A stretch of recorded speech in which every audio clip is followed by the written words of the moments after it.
बड़ा मधुर संवाद भया है। फिर तो श्री हनुमान जी महाराज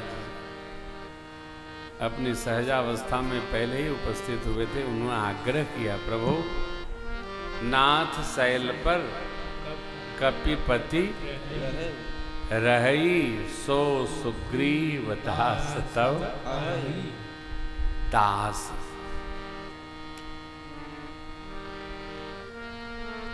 श्री हनुमान जी महाराज कहते हैं कि पर्वत शिखर पर सुग्रीव रहते हैं, वो आपके दास हैं।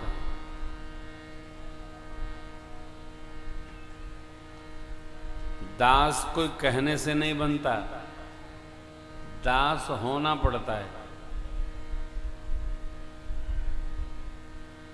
दास में शरण भाव रखकर जीना पड़ता है भगवत चरण में। अब हनुमान जी महाराज असत्य क्यों कहेंगे? श्री हनुमान जी ने भाव देखा सुग्रीव का तो कहा, सो सुग्रीव दास तवाई तहिसर नाथ मैत्री कीजिए। दास है तो मैत्री संभव नहीं है। परंतु जो भाव हनुमान जी महाराज ने सोचा वो सब परमात्मा के प्रति कहा। लक्ष्मण जी महाराज ने यहां विरोध किया, हम जाएंगे नहीं, उनको यहां ले आइए। श्री हनुमान जी महाराज ने उक्ति रखी, भैया जी वो आ ही सकता तो पहले न आ जाता।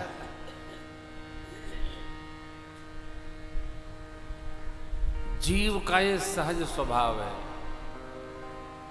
भगवत शरणागति जितना प्रवचन करना सरल है, उतना भगवान की शरण में मन से बैठना सरल नहीं है।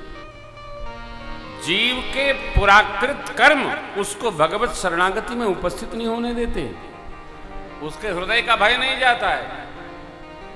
श्री हनुमान जी महाराज कहते हैं वो इतना भयग्रस्त है कि वो नीचे भी नहीं उतरते, पर्वत शिखर पर ही रहते हैं।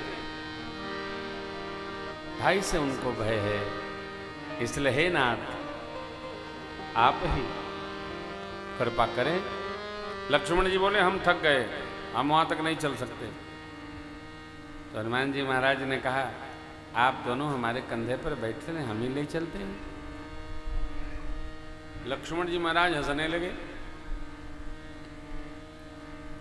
ये जगदीश मैं शेष भाई हमारा भार कैसे रोकेंगे?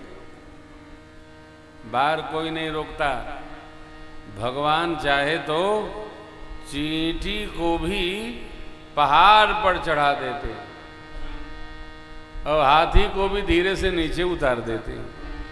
ये सब भगवान के भाव और भगवान की लीला है। जैसे ही हनुमान जी महाराज ने प्रार्थना किया, आग्रह किया, बैठे प्रभु और भैया जी भगवान के पावन नाम का स्मरण कर जय श्री राम पहुंच गए भगवान के पास। सुग्रीव जी के पास उपस्थित हुए। सुग्रीव जी ने चरणों में दंडवत किया है।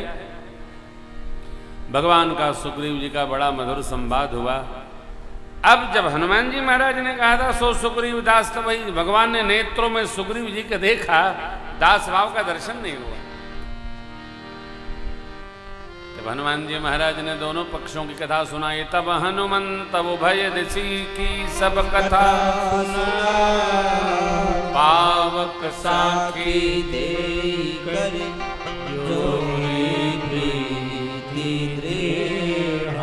श्री हनुमान जी सुग्रीव जी की भी कथा व्यथा जानते हैं। परमात्मा ने भी अपना सब बता दिया था और अग्नि साक्षी हुई, प्रीत की दृढ़ता बनी। जीवन के सनातन धर्म में जीवन के सभी संबंधों में अग्नि साक्षी होती है। इसलिए संबंधों को जो मधुरता से धर्म सम्मत जीता है, अग्नि नारायण उस पर करुणा करते हैं, और जो थोड़ा भी उत्पात करता है अग्नि नारायण उसे हिसाब किताब बनाते हैं। इसलिए विवाह में आप देखे होंगे ना, चतुष्पदी होती है तो कुंवरे कुंवरे कल भांवरे, अग्नि साक्षी। नामकरण में अग्नि यज्ञाहुति होती है। दीक्षा संस्कार जब दिया जाता है तो अग्नि साक्षी नहीं, अग्नि होती है तो लोग दीपक जला लेते हैं। आचार्य लोग, सदगुरु भगवान आज्ञा देते हैं बच्चों को, विद्यार्थी लोग अग्नि नारायण को प्रत्यक्ष करिए। दीक्षा देना। क्यों? गुरु शिष्य के संबंध में भी अग्नि साक्षी है, अग्नि सर्वत्र है। तो लक्ष्मण जी को अवसर मिला तो लक्ष्मण जी ने भगवान का स्वभाव बताया सुग्रीव जी को। प्रभु कीन्ह प्रीति कछु बीचन राखा, लक्ष्मण राम चरित भगवान ने प्रेम किया तो भेद रहित तो होगा। प्रेम में थोड़ा भी भेद है तो प्रेम चलता नहीं। अलग अलग लक्ष्य है तो प्रेम टिकेगा नहीं। आ जाए कल विलीन हुआ। लक्ष्मण जी महाराज ने भगवान का स्वभाव बताया, चरित्र बताया, व्यवहार बताया। कैसे बताया? भगवान का एक स्वभाव है, भगवान अपने अनन्य के सारे भाव का रक्षण करते हैं, उसकी सारी समस्याएं अपनी मान लेते हैं और समाधान प्रस्तुत करते हैं। भगवान ने ऐसा ऐसा किया, चरित्र क्या क्या अब तक किया गया है सब बताया लक्ष्मण जी महाराज ने।